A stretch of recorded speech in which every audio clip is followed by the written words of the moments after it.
Sylhet city কর্পোরেশনের জলাবদ্ধতা নিরসন এবং সৌন্দর্যের একটি বড় প্রকল্পের উদ্বোধন করেছেন তিনি। তারপর তিনি সিলেট সিটি কর্পোরেশনের সুধী সমাবেশে বক্তব্য দিয়েছেন এবং তারপরে তিনি সরাসরি বৃষ্টি বিরোধ তিনি প্রধানমন্ত্রী নিজের মাটি কেটে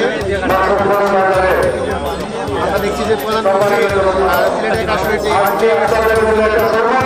বাণিজ্য মন্ত্রী তাকেও আমরা দেখলাম যে তিনি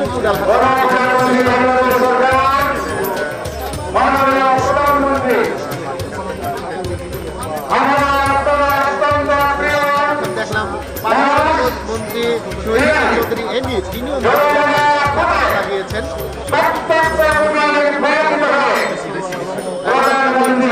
জেলা প্রশাসক লাগালেন এবং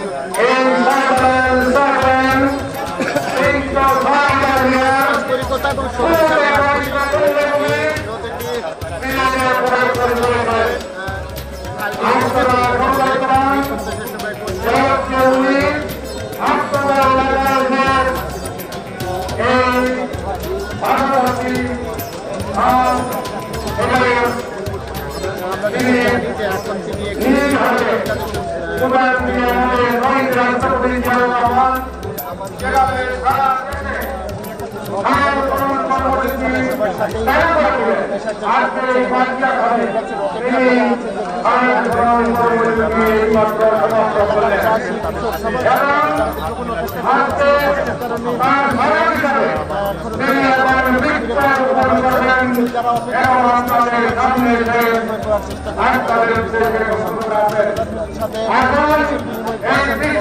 করছেন এটি আসলে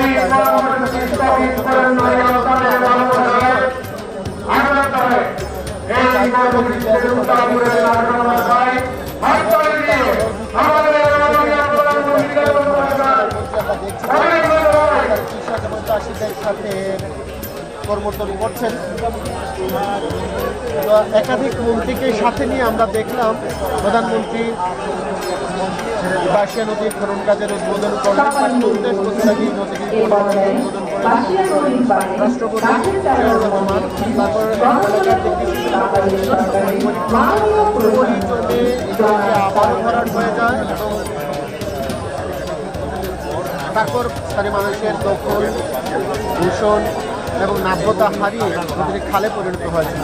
প্রধানমন্ত্রী এখন একটি মানসিকভাবে বৃক্ষরোপণ করছেন, বাঁশিয়া নদীর পাশেই একটি বৃক্ষরোপণ করছেন। এরপর হয়তো তিনি আমরা দেখছি একটি সভামঞ্চ তৈরি করা হয়েছে, সংক্ষিপ্ত বক্তব্য হয়তো এলাকাবাসীর উদ্দেশ্যে রাখতেও পারেন অথবা নাও রাখতে পারেন, আমরা এখনও নিশ্চিত হতে পারিনি তিনি জনতার উদ্দেশ্যে কিছু বলবেন কিনা।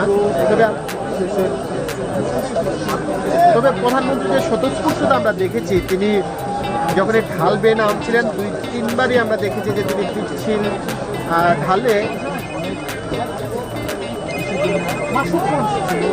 যে নিজেই নেমেছেন এবং দু একবার তিনি খাচ্ছিলেন, কিন্তু ডাল সামনে নিয়ে তিনি নিজেই মাটি কেটেছেন এবং একই সাথে তিনি বাণিজ্য মন্ত্রী এবং পানি সম্পদ মন্ত্রীকে উৎসাহ দিয়েছেন, তারাও তার সাথে খাল কেটেছেন। সিলেটের জেলা প্রশাসককে দেখলাম খাল কাটার অংশ নিতে। বৃক্ষরোপণের প্রধানমন্ত্রী এগিয়ে যাচ্ছেন, আমরা আসলে দেখতে চাই তিনি সভামঞ্চের দিকে এগিয়ে যান নাকি বাসে উঠবেন, আমরা এখনো নিশ্চিত করেন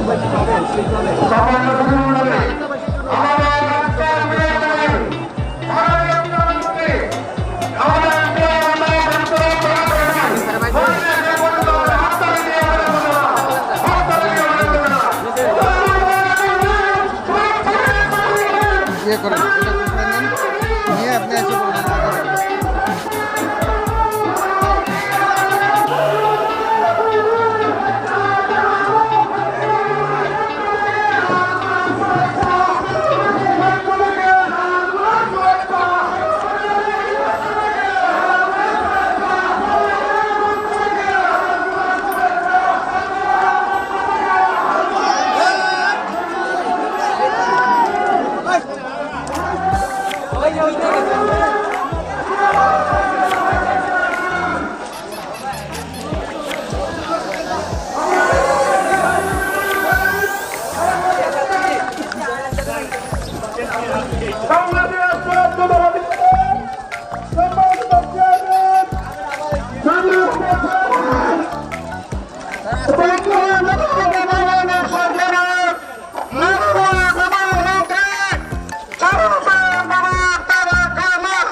কেমন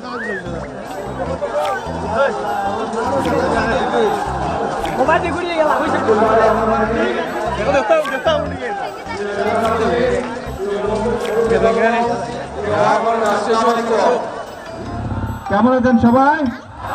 ভালো আছেন? আলহামদুলিল্লাহ। এই যে আজকে আপনাদের এখানে আসলাম, কেন আসছি জানেন? কেন বলেন তো? খাল খনন। হ্যাঁ, কয়েকটা কর্মসূচি আছে, কিন্তু এইটা এখানে এই এলাকায় আপনাদের এই ইউনিয়নে কর্মসূচিটা হচ্ছে এটা বাসিয়াতে যে নদীটা আছে, এখানে যে খালটা, এটা সেই ৭৭ সালে শহীদ রাষ্ট্রপতি জিয়া রহমান এটা খনন করেছিলেন। তারপরে আবার এই খালটা চলতে চলতে খালটা এখন বন্ধ হয়ে গেছে না? এই খালটা আমরা কাটতে চাই। কেন কাটতে চাই? এই খালটা যদি আমরা কাটি, এই খালটা কাটলে প্রায় ৮০,০০০ কৃষক প্রথমত সরাসরি উপকার হবে, আর এই ৮০,০০০-এর বাইরে আরো ১.৫ লক্ষ কৃষক পরোক্ষভাবে উপকৃত হবে। তাই এই খালটা কাটলে আপনারা যাদের জমি জমা আছে, এই খালের দুই পাশে এই ফসল যে উৎপাদন হয়, প্রায় ৭,০০০ মেট্রিক টন ফসল বেশি উৎপাদন হবে। প্রিয় ভাই বোনেরা, শুধু এই খাল না, সারা বাংলাদেশে এরকম অনেক বাসিয়া খাল আমরা খনন করব। কারণ আমরা যদি এই খালগুলো খনন করতে পারে, কৃষক ভাইদের জন্য সুবিধা হবে। আপনারা দেখেছেন, এই সরকার হচ্ছে কৃষক বান্ধব সরকার। আমরা মনে আছে, এই যে নির্বাচনের সময় যখন এসেছিলাম, তখন আমি বক্তব্যে বলেছিলাম যে বিএনপি সরকার গঠন করতে পারলে আমরা কৃষক ভাইদেরকে কৃষি কার্ড প্রদান করব। আপনারা নিশ্চয়ই সংবাদপত্রে দেখেন যে আমরা কিন্তু এর কাজ শুরু করেছি। টাঙ্গাইল থেকে গত মাসের 14 তারিখে আমি কৃষক কার্ডের এই উদ্বোধনীটা করেছি। তারপরে এখন ধীরে ধীরে সারা বাংলাদেশের কৃষক ভাইদেরকে আমরা কৃষক কার্ড পৌঁছে দিব। এই কৃষক কার্ডের মাধ্যমে অনেকগুলো সুবিধা আমরা কৃষক ভাইদেরকে দিব। তাদেরকে ঋণের সুবিধা দিব, তাদেরকে সার, বীজ, কীটনাশকের সুবিধা আমরা সরকার থেকে সরাসরি দিতে পারবো। আর সবচেয়ে বড় যে সুবিধাটা, তারা বছরে ২৫০০ টাকা পাবে, যেটা দিয়ে তারা নিজেরা কীটনাশক ওষুধ বলেন, বীজ বলেন, এই জিনিসগুলো তারা সরাসরি কিনতে পারবে। সরকার থেকে সরাসরি আমরা তাদেরকে এই অর্থ সাহায্যটা করব কৃষক ভাইদেরকে। এর মধ্যে আপনারা দেখেছেন, আমি কিন্তু বলেছিলাম যে বিএনপি সরকার গঠন করতে পারলে কৃষক ভাইদের যাদের ১০,০০০ টাকা পর্যন্ত কৃষি ঋণ ছিল, আমরা সুদ সহ সেটা মওকুফ করব। নির্বাচনের আগে করেছিলাম এটা, কিন্তু নির্বাচনের পরে আমরা 10 দিনের মধ্যে কিন্তু আমাদের কথাটা আমরা রেখেছি। আমরা সরকারের যে ১০,০০০ টাকা পর্যন্ত কৃষি ঋণ ছিল ১২ লক্ষ কৃষকের, এই ১২ লক্ষ কৃষকের কৃষি ঋণটা আমরা সরকার থেকে মওকুফ করে দিয়েছি সুদ সহ। কাজে আমরা চাই এই দেশের কৃষক ভাইরা ভালো থাকুক, আমরা চাই গ্রামের মানুষরা ভালো থাকুক, গ্রাম সহ সব মানুষই ভালো থাকুক। কিন্তু যেহেতু বাংলাদেশের অধিকাংশ মানুষ গ্রামে বসবাস করে, মেজরিটি মানুষ গ্রামে বসবাস করে, এই জন্য এই মেজরিটি মানুষ যাতে দেশে ভালো থাকতে পারে, সেটি হচ্ছে আমাদের লক্ষ্য, সেটি হচ্ছে আমাদের উদ্দেশ্য। সেই জন্য প্রিয় ভাই বোনেরা, আমরা বলেছিলাম যে আমরা খাল খনন শুরু করব। দেখেন, আজকে এই এলাকা আমরা এই বাসুয়া খাল খননের মাধ্যমে, পুনর্খননের মাধ্যমে খাল খননের কাজ শুরু করলাম। এর মধ্যে দেশের অনেকগুলো জায়গায়, প্রায় ৬০টার মতন জেলায় এর মধ্যে খাল খনন শুরু হয়ে গেছে। এই খাল খনন এবারই শেষ হবে না, এটা প্রায় ৪০ কিলোমিটার, তার মধ্যে ২৩ কিলোমিটার খাল আমরা পুনর্খনন করব। এবং এই ২৩ কিলোমিটার খাল পূরণ করতে আমাদের 2টো শুকনো মৌসুম লাগবে। এই এখন শুরু হলো, কিন্তু এখন তো বর্ষা শুরু হয়ে গেছে, এবছর তো আর শেষ হবে না, কিন্তু এই বছর নভেম্বর থেকে আবার আমরা খাল খনন শুরু করব শুকনা মৌসুমটা শুরু হলে। এবং ইনশাল্লাহ আগামী বছর আমরা চেষ্টা করব এই ২৩ কিলোমিটার খাল সম্পূর্ণভাবে আমরা পুনর্খনন করতে। তার ফলে দুই পাশে যেরকম মানুষগুলো, কৃষক ভাইরা পানির সুবিধা পাবে, একইভাবে এলাকার মানুষরা পানির সুবিধা পাবে। এবং শুধু খাল খনন না, এই খালের পাশ দিয়ে দুই পাশে ২৩ কিলোমিটার দুই পাশ দিয়ে খালের দুই পাশে আমরা প্রায় ৫০,০০০ গাছ আমরা বৃক্ষরোপণ করব। আমরা যেই বৃক্ষরোপণ করলে খালটাকে ধরে রাখতে পারবে, এলাকার মানুষেরও বসার জায়গা হবে গাছের তলায়। এবং আমরা চেষ্টা করব সেখানে বিভিন্ন ফলাদি গাছও রোপণ করতে, যাতে করে এলাকার মানুষ ফল ফলাদি খেতে পারে। কি ভাই আছেন নাকি এই কাজে? ঠিক। এখন এই যে যেই কাজগুলো আমরা করব, এই কাজগুলো করলে উপকার হবে কার? এলাকার মানুষের উপকার হবে। কাজ ঠিক আছে তাহলে? ঠিক আছে। তাহলে আজকে আর কথা বলবো না, বৃষ্টি হচ্ছে আকাশে, সবাই ভিজে যাবে। কি ও এখানে, আচ্ছা এইদিকে, এই যে এখন দেখা যায়। হ্যাঁ, তো এখন কথা একটাই, আমরা বহু আন্দোলন সংগ্রাম করেছি, এখন দেশে আপনাদের নির্বাচিত সরকার বা আপনাদের নির্বাচিত একটি সরকার গঠিত হয়েছে। এই নির্বাচিত সরকারের কাজ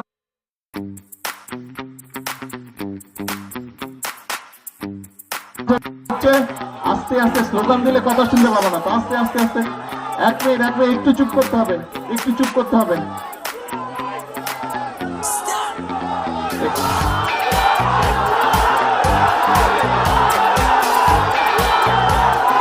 তো দুলাভাইকে কথা বলতে না দিলে তো দুলাভাই যাবে গিয়া, যাই আমি কথা বলবো না, যাবো। আচ্ছা তাহলে চুপ করতে হবে, কথা বলতে হলে চুপ করতে হবে। আমি কথা বলি তাহলে শ্বশুর বাড়ির লোকজনকে শুনতে হবে কথা, ঠিক আছে? আচ্ছা ঠিক আছে। তো এখন বাংলাদেশের মানুষ এমন একটি সরকারকে 12 তারিখে নির্বাচনে ভোট দিয়ে সরকার গঠন করেছে, যেই সরকার জনগণের জন্য কাজ করবে। কারণ আমাদের একমাত্র জবাবদিহিতা হচ্ছে এই দেশের মানুষের কাছে, এই দেশের জনগণের কাছে। সেজন্যই আমরা সেই সকল কর্মসূচি পালন করতে চাই, সেই সকল কাজ আমরা করতে চাই যেগুলোতে জনগণের উপকার হবে। সেজন্যই আপনারা দেখেছেন কৃষক কার্ডের কথা যেমন বললাম, আমার মনে আছে আমি ফ্যামিলি কার্ডের কথা বলছিলাম, মনে আছে? সেই ফ্যামিলি কার্ডের কাজও আল্লাহর রহমতে আমরা শুরু করেছি। অনেকে হয়তো বলতে পারেন আমাদের এলাকায় তো এখনো পাইনি, ইনশাল্লাহ আপনাদের এলাকায় তো সবাই পাবে, যারা যারা ফ্যামিলি কার্ড পাবার। একটু সময় লাগবে, কিন্তু আমরা চেষ্টা করবো ইনশাল্লাহ আগামী 5 বছরে সারা দেশের নারীদেরকে, মাদের কাছে এই ফ্যামিলি কার্ড পৌঁছে দিবার। আমরা আপনাদেরকে বলেছিলাম যে ইমাম সাহেব যারা আছে, মুয়াজ্জিম সাহেব যারা আছে, বা অন্য ধর্মের ধর্মীয় গুরু যারা আছে, তাদের জন্য আমরা সম্মানের ব্যবস্থা করব। সেটার কাজও কিন্তু আমরা শুরু করেছি, সেই কাজটাও শুরু করেছি। আমরা যে সকল প্রতিশ্রুতি দিয়েছিলাম, খাল কাটার কথা বলেছিলাম, খাল কাটার কাজও আমরা শুরু করেছি। কাজেই এখন আমাদের কাজ হচ্ছে কথা কম কাজ বেশি, এখন কাজ হচ্ছে দেশ গড়ার কাজ করতে হবে। আমরা বলেছিলাম এই একটু আগে এই সিলেট সিটি কর্পোরেশনে একটা অনুষ্ঠান ছিল, সেখানে কয়েকজন বক্তা বলেছে এই সিলেট জেলাতে বা সিলেট এলাকাতে, সামগ্রিকভাবে সিলেট বিভাগে মিল কারখানার সংখ্যা কম, ফলে অনেক যুবক ছেলে বেকার হয়ে পড়ে আছে। আমরা নির্বাচনের আগে বলেছিলাম যে দেশে যে সকল কলকারখানা বন্ধ আছে, বিএনপি সরকার গঠন করলে এই কলকারখানাগুলো আমরা চালু করব। এই যে এখানে আপনাদেরই সন্তান বসে আছে মুক্তাদির হচ্ছে শিল্পমন্ত্রী, শিল্প মন্ত্রণালয়ের দায়িত্ব আছে মুক্তাদিরের কাছে। নির্বাচনের পরপর প্রায় 5-7 দিনের মধ্যে আমি মুক্তাদিরকে নিয়ে বসেছিলাম যে কোথায় কোথায় বন্ধ কলকারখানা আছে বের করেন, কেন সেই কলকারখানাগুলো বন্ধ আছে তার কারণ বের করেন, এবং সবগুলো আমরা ইনশাল্লাহ ধীরে ধীরে চালু করব, যাতে করে আমাদের দেশের যারা কর্মসংস্থানের সমস্যা আছে তাদের যাতে কর্মসংস্থানে, যারা বেকার আছে তারা যাতে কর্মসংস্থান পায়। শুধু এটাই নয়, এর পাশাপাশি আপনারা নিশ্চয়ই খবরে দেখেছেন দেশের ভিতরে যারা শিল্প উদ্যোক্তা আছে তাদেরকে নিয়ে আমরা বসেছি, যাতে করে তারা নতুন কলকারখানা দেশে তৈরি করে, যাতে করে আমাদের দেশের ছেলে মেয়েরা সেখানে চাকরি বাকরির ব্যবস্থা করতে পারে। শুধু তাই নয়, বিভিন্ন দেশে, পৃথিবীর বিভিন্ন দেশে আমাদের ছেলেরা যায় চাকরি বাকরি সংস্থানের জন্য, তাদের জন্য আমরা সেই সব দেশের সাথেও কথা বলেছি। দেশের বিভিন্ন জায়গায় আগে বিদেশে যে মানুষ যেত, সেইগুলা জায়গা বন্ধ আছে, সেই সব দেশের সাথে আমরা কথা বলেছি, সেগুলাও ইনশাল্লাহ আমরা চালু করার ব্যবস্থা করছি। অতি দ্রুত সেই সব দেশেও মানুষ যাওয়া আবার শুরু করবে। কাজেই আমরা দেশের মানুষের কর্মসংস্থানের ব্যবস্থা আমরা করার চেষ্টা করছি, কারণ এই সরকার হচ্ছে আপনাদের সরকার। এই সরকারকে আপনারা নির্বাচিত করে ক্ষমতায় পাঠিয়েছেন। কাজে এই সরকারের সবচেয়ে বড় দায়িত্ব হচ্ছে, এই সরকারের 1 নম্বর দায়িত্ব হচ্ছে এই দেশের মানুষের স্বার্থ দেখা। এই সরকারের 1 নম্বর দায়িত্ব হচ্ছে, 1 নম্বর কাজ হচ্ছে এই দেশের মানুষের সমস্যার সমাধান করা। ইনশাআল্লাহ আপনারা যদি আমাদের সাথে থাকেন, আপনারা যদি আমাদের পাশে থাকেন, ইনশাআল্লাহ বাংলাদেশকে আমরা ইনশাআল্লাহ সামনের দিকে এগিয়ে নিয়ে যাব। বাংলাদেশকে অন্য যেগুলো উন্নত দেশ আছে তাদের পাশাপাশি ইনশাল্লাহ আমরা দাঁড় করাতে সক্ষম হব আমরা সবাই মিলে যদি কাজ করি। সেই জন্যই আমি সব সময় একটা কথা বলি, আল্লাহ তাআলা বলে দিয়েছেন আমি সেই জাতিকেই সাহায্য করি যারা নিজেদেরকে সাহায্য করে, বলছেন আল্লাহ তাআলা। কাজে আসেন, আমাদের কথা একটাই কথা, সেটা হচ্ছে কাজ কাজ আর কাজ। সেই জন্যই আমরা বলি করব কাজ, তারপরে কে করব কাজ, সবার আগে বাংলাদেশ। আসেন কাজ করব।